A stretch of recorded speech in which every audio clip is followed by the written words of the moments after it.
Yesu ashimwe. Ndabahaye mwiwe mwese mu izina rya Kristo Yesu. Ndongeye gushimira Imana tugira ubuntu twaturi mu ngoro yayo. Shimira n'abarongozi batwiyumvire ko Yesu abahezagire. None rero n'umwanya ku mugoroba, ariko kandi tumaze kumva byinshi mu ndirimbo z'abaririmbyi bitari bikeya. Wamengo bari guca dusengera umuntu wese yibajije. Kandi gani korasi ahasi kuririmba gusa mengo ni kibazo ntade mwumva ngo none. Ariko navuze ati hari gihe umuntu ntaririmba teze karagirana. Akaririmba gaheza. Numvise ko yambaye ibintu haririmba. Abanyeshuri baturirimbi izindi ko zaririmba. Ariko saje nta kibazo kirimo. Yesu atugirire neza. Uririmbye n'utayirimbye indirimbo nta kibazo kirimo. Jewe numvise umuntu yo kwibaza icama jambo ariko aratubwira. Nari nagira ubuntu kwa kandi turasanga ijambo ry'Imana. Turavugana ko umuntu akwiye kugira gute? Sabwe? Sa? Turi abantu bari ngaha ku munsi wa kabiri. Yesu ashimwe. None mwese mwarebagisha twavuganye. Sabwe? Aho imbere abarongozi bamaze kwivuga ko none abo twari kumwe twavuganye ko bikwiye kugenda gute? Umukwizero ko umuntu akagira gute? Akakubanamo n'Imana. Ashabinyaruka kugenda nicyo gituma tukiruhiye ahantu hamwe hamwe. Wa wundi yavuze ngo nabita ijambo hehe kugira ngo noye kugirane ijambo kabatajya ugendana ujye uzocumura kenshi, sivyo none ukaba utarigumya basi ngo rikumaremo kabiri bizokugora canke bizongora namba ndagibagira byihuse. None rero tumaze kumva ibitari bike mu ndirimbo, ariko niyo korasi nayihawe numvisiza bamaze kutubwira ko ikona tugagara imbere y'ishengero hajya Imana atondeka byose neza nkema tuzabintu kabitondeka. None rero niyo korasi muri ndya yarinda bazanga urashimwe, mbega urashimwa niki? Ni Imana. Ubundi abantu two bavuga kuko abantu hoyo gushimira ko bamugiriye neza wa munsi, ibyo none umuntu yovuga ibyo abona uko yabonye by'ukuri uri muremure gusumba abandi kandi uboneka iri kuririmba. Ariko Imana nayo yavuze ngo imenya byose. Yesu nashimwe cyane. Ubundi yayimenye ni Dawidi ayibwira umwana we Salomo ati mwana wanjye ntuzukinisha Imana, uzoyisaba n'umutima ukunze kandi ugizeye. Kuko imenya ibyiyumviro byose imigabo yose umuntu atasharagira tasharavuga. Yesu atugirire neza. Dawidi yayizi Imana arayimenya. None rero niri jambo Imana ze ku mutima wanje kumba gusangira. Mutu wamara ngo ushimwe n'Imana. Urengera ibyo abantu bakuvuga ko uburyo abantu bagushima, ariko ushimwe n'Imana. Ubundi yavuze ngo abantu bo gushima ariko ntibagire. Sabwe?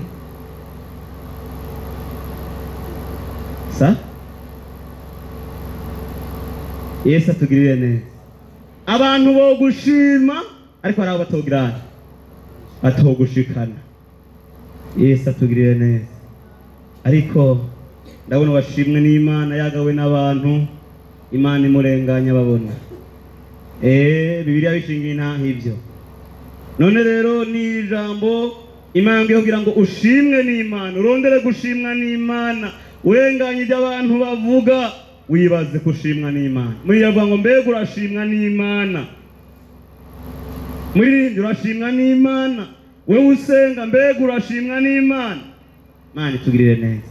Iragomba ko by'ukuri igushima mu rungano rwawe.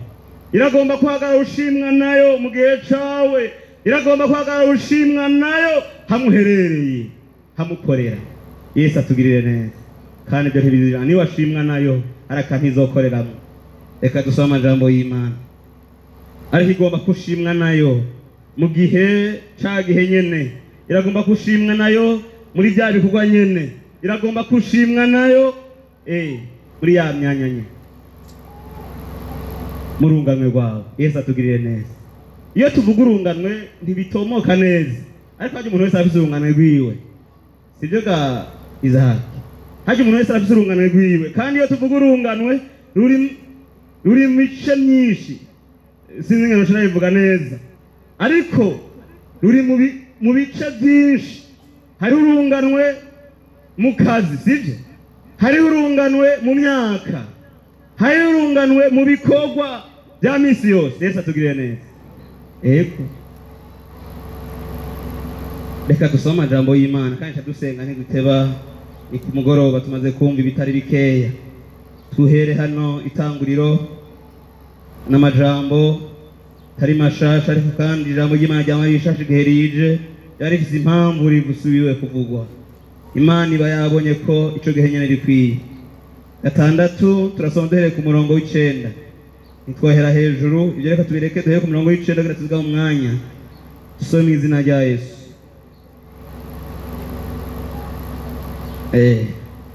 Twariko tuvugana ibyo kwizera. Bibiliya iravuga ngo ababaye bahize mu girani mu kwizera.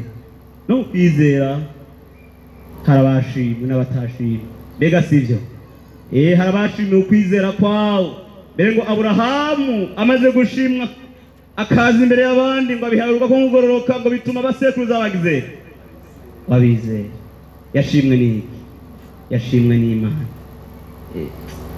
Ndiko ndiga kwiri ijambo ryo kwizera, ubundi wowe usanga bya bintu bise mengo no kwizera atari kwizera. Bimwe wowe yita kwizera wowe usanga atakwizera kurimwo, ko urizera kuko hari ukuntu nyene bimeze. Yesu atugirire neza. Ariko kandi tubyize neza, ndashaka kundabisa Imana kandi izobinyigisha kugira ngo tubisangire. Tuzosanga hari abantu batagira ukwizera kandi ko bazi ko bafise ukwizera. Abigisha bashaka Yesu ngo nutugire neza ngo kwizera kuko yana ko bari bafise, ariko Yesu abarasanga kwizera bafise ushingiwe karimwe. Hari ahantu kutagera, ufatira kuyoneka gusa, kubyo biyumvira bashobora gushikira. Yesu atugirire neza. Ariko nsomye ijambo ry'Imana rimbwira ngo ngukwizera, umuntu yizera atasharagira atagihari, kandi ngo kwizera nyene ngo bitariho ariko kubigirana kubitumenyesha, sivyo? Umuntu kuvuga kwizera gushaye itagize ibitariho, ariko abantu twize haja kwizera ibintu bitahari ntugira ngo ni bya bose utabamenye. Tubaza ngo ni bya bose kwizera ibintu bitahari. Oya, Yesu atugirire neza. None rero reka dusome, sinagomba gucira ko nagomba twibuka ibyo twumvise kuwa kabiri, ko naho hariho abariko barashimira ukwizera kwabo kandi abazogirwa neza. 9. Uru nirwo rubyaro rwa Nowa. Nowa yari umugororotsi, ntiyagira agasembwa mu gihe c'urunganwe rwiwe, kandi Nowa yagendana n'Imana. Yabyaye abahungu 3, Shemu na Hamu na Yafeti. Kandi isi yari yarononekaye imbere y'Imana, yuzuye umujyano. Imana yitegereza isi ibona ko yononekaye, kuko abari n'umubiri bose bo mu isi bari bononye ingeso zawo. Hepfo 13 Imana ibarira Nowa iti ndamaramaje guherengeteza abaye n'umubiri bose, kuko isi yuzuye umujyano ku bwabo, nuko nzobarandurana n'isi. Wibazire ubwato mu biti byitwa goferu, ubuce utwumba, ubuhome ishishi imbere n'inyuma. Mana tugirire neza. Je tugarukire hano. Aha cari igihe ca Nowa, aho Imana rimaze kubona ko ibyaha by'abantu byabaye byinshi, biritubwira ngo Imana iricuza icatumye irema abantu. Iravuga ngo abantu naremye nzobaherengeteza. Mana tugirire neza. Mugabo ku 8 usomye biritubwira ngo ariko Nowa we muri abo bantu bose ngo Imana iramushima, bituma imubwira ngo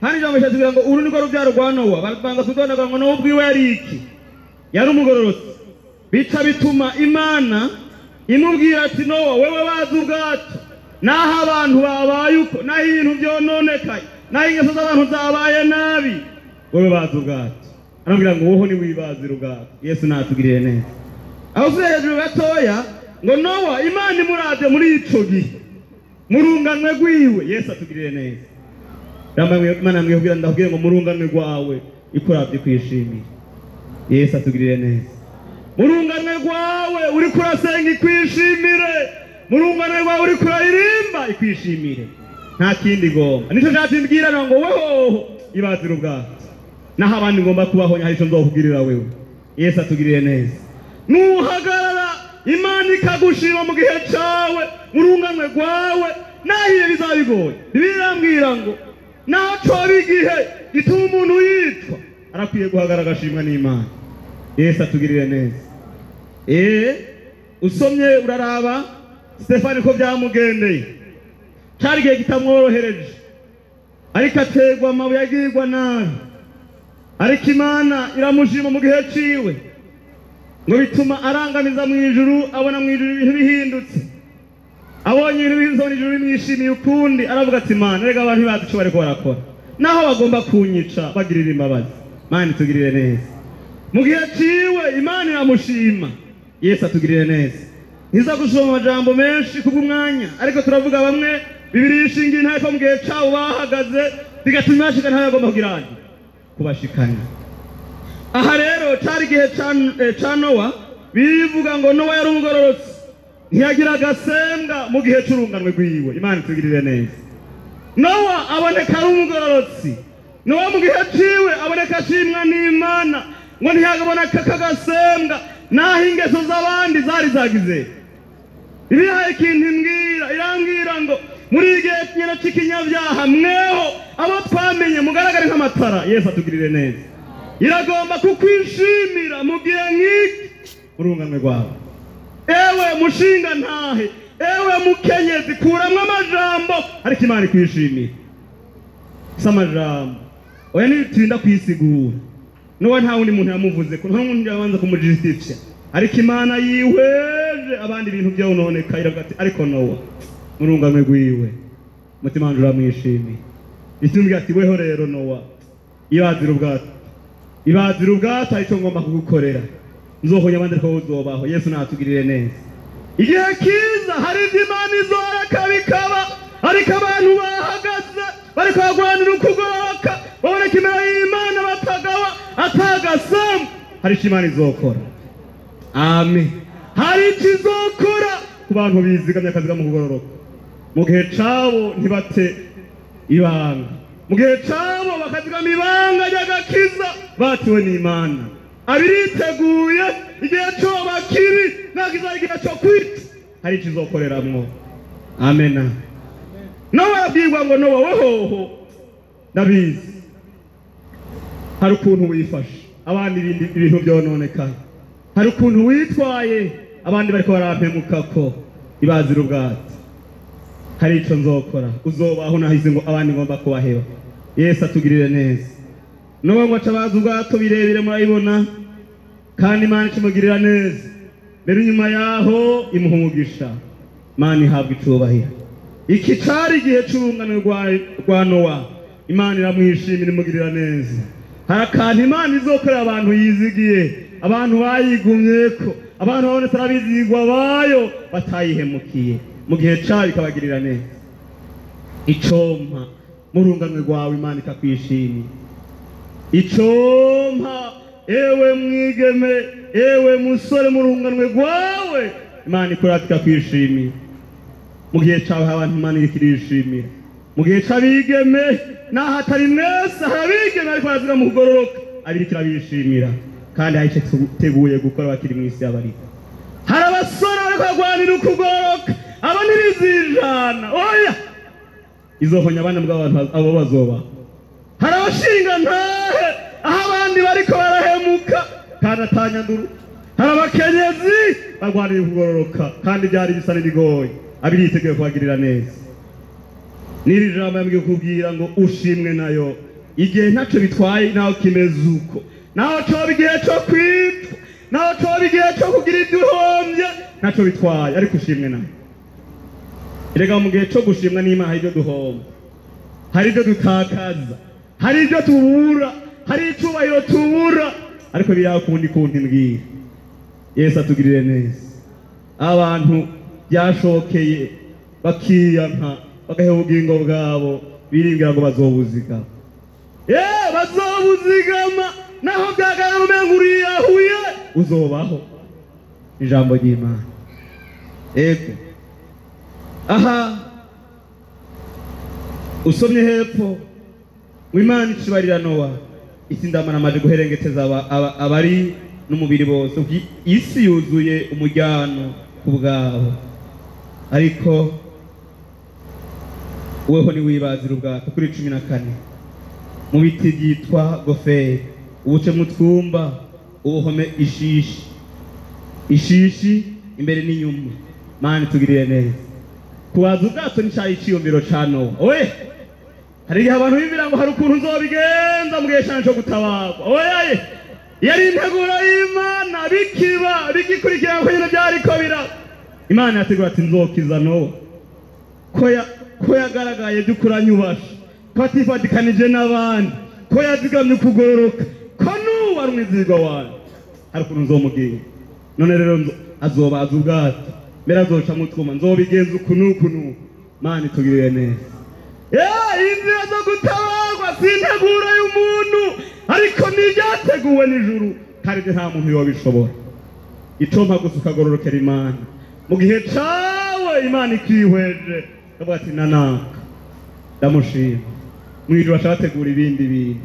Imana iti naka nawe nyenda mwishimiye, hari ijuru ritegura gukora. Dusome gatoya tuhabure tuja kurangiza ntiza guteba. Turabe Yobu tuvuga n'abandi tutiriwe turasoma. Yobu twumve nawe ikijuru ryamuvuze ko muri iyi minsi bakwiye kuturengereje abantu batubwira, ariko tukarindira kumva cyangwa tukitegera kumva ikijuru rituvuga ko. Abo bose ntibavuze ko n'umuntu ari ikijuru ryabiyumviriye ko. Yobu igitabo ca mbere kumva.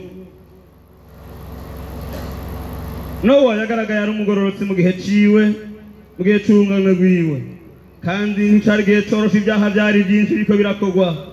Turabe Yobu nawe aho ubugororotsi bwiwe bwagaragariye.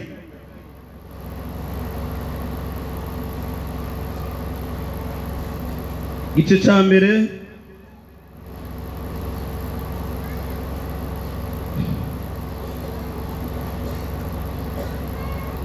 dusome duhereye kuri umurongo wa mbere turasoma imirongo mikeya turaza gusimba imwe. Kugororoka kwa Yobu. Mu gihugu c'Uzi hari umuntu yitwa Yobu, kandi uwo muntu yari umuntu atunganye w'umugororotsi, yubaha Imana akitandukanya n'ikibi. Yari afise abahungu ndwi n'abakobwa batatu. Itunga ryiwe ryari intama 1000, n'ingamiya 3000, n'inka 1000 zirima n'indogoba zivyara 300, n'abahinda mu rugo benshi cyane. Nuko uwo muntu yari uhambaye gusumba abantu bose iburasirazuba, kandi abahungu biwe bahora barondera amazimano mu nzu y'umuntu wese muri bo ku munsi ashinze, bagatumira bashiki babo uko ari 3 ngo baze gusangira nabo. Kuko iminsi y'amazimano yabo yahera, Yobu yabatumako ngo abeze. Akavyuka kare mu gatondo agatanga ibimazi byo kose ihwanye n'igitigiri ca bose. Kuko Yobu yavuga ati kumbura abahungu banje bacumuye barogota ku Mana mu mitima yabo. Uko niko Yobu yahora agenza ubudasiba. 6 umunsi urizina abana b'Imana baje bashengereye Uhoraho, kandi na Satani yazaranye nabo.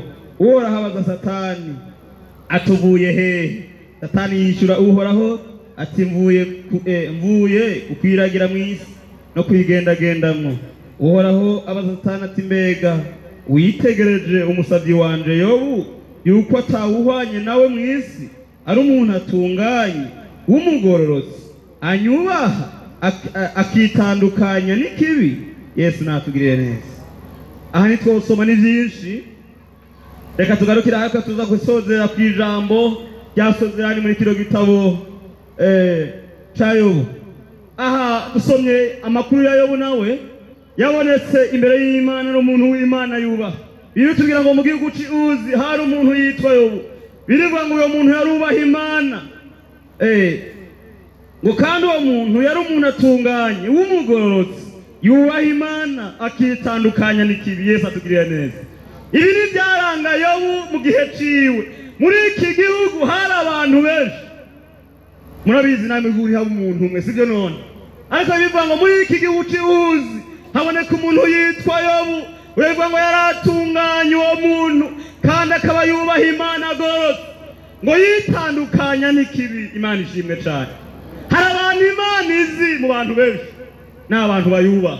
Wowe uzi kuri muri benshi, urazi kuri umuntu nk'abandi, ariko ushobora kuba utazwi n'ijuru, uri no mu ngoro y'Imana. Yesu natugirire neza. Ariko irazi umuntu ayubaha, irazi umuntu murunganwa gwiwe agwanira agakiza. Biravuga ngo muri iki gihugu Imana avuga ngo hariho umuntu atunganye anyubaha agororotse. Yesu nashimwe cyane. Icompa muri iyi minsi duhagazemwo, umukenyezi uraye Imana bati muri mirango hari umukenyezi yitwa Ntuze anyubaha. Yesu natugirire neza. Ijoro ryo kwiyumviriye ko neza. Ariko abantu barabikenye, hari ibyo bitirirwa babwirwa n'abantu gusa. Mana dufashe cyane. Bantu bariko baripfuzwa n'abandi ariko ataco bagize n'abamari y'Imana. Yesu adufashe cyane. Nibyo abantu baratuzi, baranatubona wanashima, hari ibyo banadukobereje ishaka ryinshi, ariko ijuru rituravye ntaho ryakatumenye. Kugororoka ntako, kwitandukanya n'ikibi nta bihari, gutunganira Imana ntako. Turemerewe nk'uko abandi baremerewe, tumeze nk'uko abandi bose bameze. Mana dufashe cyane. Ariko yitubwiye ngo muri iki gihugu cyangwa ahantu muri iki gihugu cy'Uzi haboneka umuntu w'Imana Yobu, birivuga ngo yaratunganye agororotse. Mana tugirire neza. Ibi byari biranga Yobu bikamutandukanya n'abandi. Birakwiye ko muri iki gihe turimo asanga abandi borira konezererwa Imana, asanga abandi bose uhuza umutima tukizigira Imana. Mana ishimwe cyane. Ariko se byoshoboka bite? No yizigira gute? Ndabona zivuga tworirimba gute indirimbo z'Uhoraho, twoyibamwa gute kandi ahantu tumeze nk'inyagano, ahantu twajanwe, hari kibanza twatakaje, hari ukuntu Imana itatuzi. Ega hari ibintu tohambya. Oya, naho wabigerageza utahagaze muri ubu bugororotsi, ugaragara utunganiye Imana ngo ijuru rikwira, ahantu tohagarara, hari ibyo utokwatura, hari ibyo utovuga. Ariko Yobu yitubwira ngo muri iki gihugu aboneka atunganiye Imana, yubaha Imana, ego yitandukanije n'iki. Ibyo bibirishe ntaho yivuguruza. Yobu mu gihe ciwe, Yobu murunganwe gwiwe Imana iramushima. Twabonye Nowa ko yashimwe n'Imana murunganwe gwiwe. Turekaba Esiteri turamuzi igihe twarabyumvise, yarakira umwigeme mugabivuga ngo aziga mu bwizigirwa ku Mana, harabiyo yahombeje kugira ngo yibuke Esiteri nuko yari yazigamye kugororoka. Hari abakobwa benshi bizubira mu mwami yarakoranije benshi, ariko Imana yibuka Esiteri ko yazigamye ubugororotsi bwiwe, yibuka ko Esiteri yitwaye neza. Kigihe cyo cyo gutoneshwa Imana imugirira neza.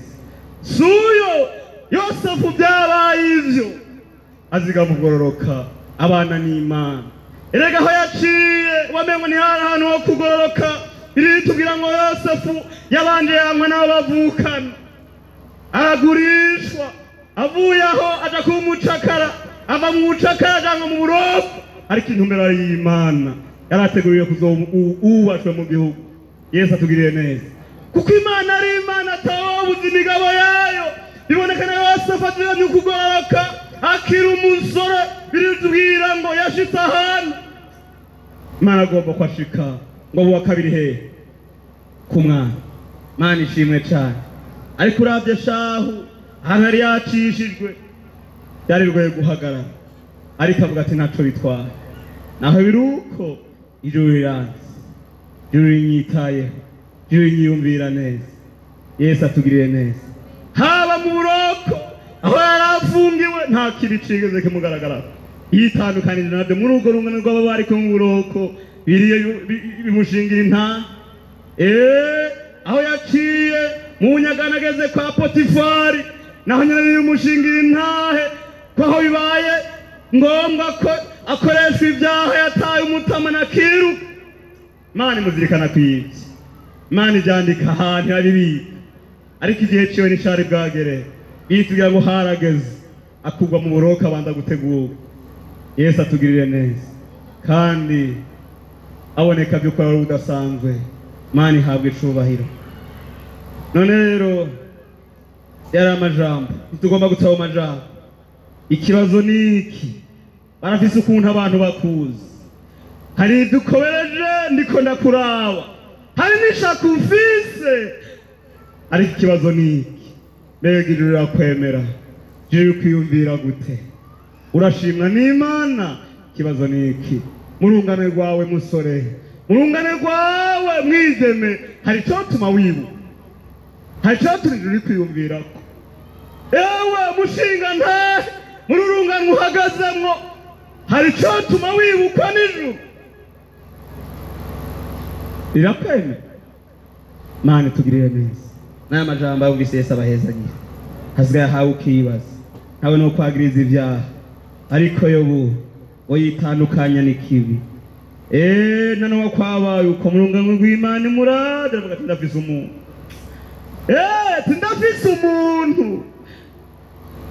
tikanuyo naho abandi ngoma ndabahebe hari ukuntu nzomugirira irambwira ati woho n'ibibazo ubwatono bandi ngoma ndabahebe ariko burakira ariko Imana iragomba ko duhagarara naho coba igihe cyo kwica nagahangara bati naco bitwaye ndakwapfira ku umwana ariko ndabona abantu bagerageje mu buryo budasanzwe bariko barahemuka atanyanduru oya nta mpamvu n'imwe ihari yo guhemukira Imana ko nta gihari nk'isanganya mu isi tubaye nta gihari nk'isanganya basoni muhemuke ngo hari byanse barukuri ukundi mugoma mu bigenza bigeme nimuhemukira Imana barukuri kuntu byogera igishoboka no guhagarara gororokeye Imana nayo ikawugirira neza mu gihe yashinze kigeze ewe mushinga ntahe nta mpamvu n'imwe ihari haba kuko ibyazaze ngo naho imisuko ritoshuri inzabu ntizera imbuto mbere nka n'ibiri umusa n'imyera inka zigahenebera mu ruhongo ibintu byose bikanka aba ngo nta mpamvu yose umanezereza Imana yacu usomye inyuma gatamwe baduhereza ni igitabo nyine ca Yobu bitubwira ngo Yobu ivyo yabuze byose twasoma reka tureke kugumwanya bitubwira ngo Yobu kuko yazuye n'ugoroka nyuma yaho hari byo yaciyemwo Satani amaze kumusaba ariko bibiri tugira ngo aziga mu kugoroka inyuma y'isozera rya byose Imana ngo imushumushe yabuze inshuro zinga zibi ivyo yarafise yahombe biranasako duhomba turiko turwanira ukugoroka naco bitwaye emera uhombe ariko nyuma yo guhomba izoguhombora yego izoguhombora irazi kwirura neza none sindabizi urahagaze by'ukuri ahijuru irakwishimye Imana ikuravye irakwira ariko iragomba abantu murungano tuhagazemwo ewe mukenyezi murungano rwaragomba kukwishimira mushinga ntahise amajambo bisaba ariko ushimwe n'ijuru oya sinikuba byo kuvugira iragomba by'ukuri kuravye barakuhagazwa n'ukugoroka kaza umva bose ngo Imana ikongera kwagirira neza kibanza cyaho cy'ubugotsi kongera kuranirwa imbere y'Imana abakaboneka tagasembwa tamagawa kugira ngo bikunde mu gihe kiza mubirukwa nawe ubemwo kugira ngo bikunde mu gihe kiza ahizo bagomba kwibuka abayikoreye abahagaze mu gihe cyabo hari ukuntu ije kubagirira nawe ntuzoburemwe. Ingo k'ibintu anteguro y'umuntu ibamwo. Oya ye naho hari isaba kuhombura remera ubihombe naco bitwaye. Ariko ugira ibyo uziga mu bwami. Ugira ibyo uziga muri iki gutwerekeye kujiramwo. Ugira icyo uziga kuri Imana itumenyera byose. Nta buzima buriho Imana itari. Oya nta nibishoboka nta n'intambwe yo gutera Imana itabihagazeho. Oya nta n'amarondera hari Imana itari yihagazemwo. Icompa ivyo urimwo ukayibanamwo n'Imana yawe. Ijuru rikakwirata, Imana ikakwishimira. Hari ibyo yokora byihuse, hari ijuru ryo gukora byihuse kuko abo yivuze mu rungano rwawe yihutiye kubagirira neza. Yihutiye kubagirira neza abo yirase mu gihe cabo cabagiye cabo co gutabarwa. Kaze murongozi musengera abantu bagomba gutunganira Imana, bagomba dukuri ko Imana ibishimira mu gihe nk'iki, mu gihe nk'iki c'ikinyabyaha Imana ibishimiye. Kaze muwasengere. Mana yera, Mana ugororotse, Mana uri hejuru y'amajuru yose, sega amahanga yose, wewe murumyi wa mungarera turagushimiye, we uri hejuru ya byose. Jambo ryawe rimaze kuvuga ngo gushimwa n'Imana. Mbega urashimwa n'Imana. Nowa yagendanye nawe uramushima, Bahenoshe bagendanye nawe urabashima. Abera ba mbere barahagaze mu bihe bigoye bashingira intahe ijambo ry'Imana nawe urabashima. None ijambo ryawe ryamaze kuvugwa, umwe wese arisuzumye araravye uko yagendanye nawe asanga ntibyagenze neza, asanga uyu mugoroba ntashimwa nawe hari bitameze neza, hari udusembwa, hari byamwigije kure yawe, hari icyatumye utamwishimira. None baraje imbere yawe, maraso y'umwagazi w'intama w'Imana akura igicumuro c'abari mw'isi, abeza batunganye. Ubuntu bwawe n'imbabazi zawe n'urukundo byawe Mwami, uyu mugoroba byongera bibereye kuri abantu bawe. Wongera ubatabare, wongera ubakize, ubakirisha imbabazi zawe, uca ubaha guhinduka, ubaha gushimwa n'Imana, ubaha kugendera mu ijambo ryawe, boge mu maraso yawe. Kuko umuntu muri ayo maraso yawe Yesu cumwemera, ijuru cari mushima. Urakoze kubare kandi wejeje, tubisabye gutyo mu izina ry'umucunguzi wacu tubisabye, amen.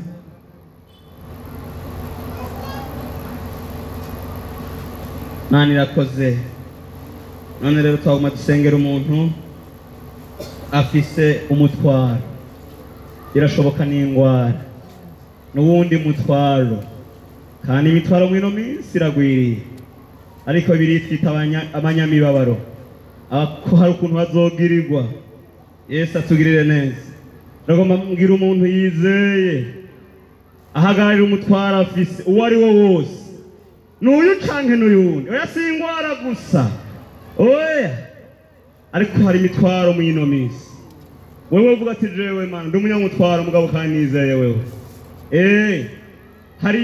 Hari Imana mwijuru imaze gushima umuntu itaburi kugenza umuntu, itaburi kugirira umuntu. Abayizigiye muhagarare mwizeye, uhagarara uwo mutwaro wawe, kandi nusenga ntuhavuga byinshi ngo Mana uraboya ntacitazi, ntacitazi kubyumerewe. Oya ngware yawe isanzwe yizi ati Mana mpagaze ndakwizeye, sino kudondorera ibyanje usanzwe ubizi.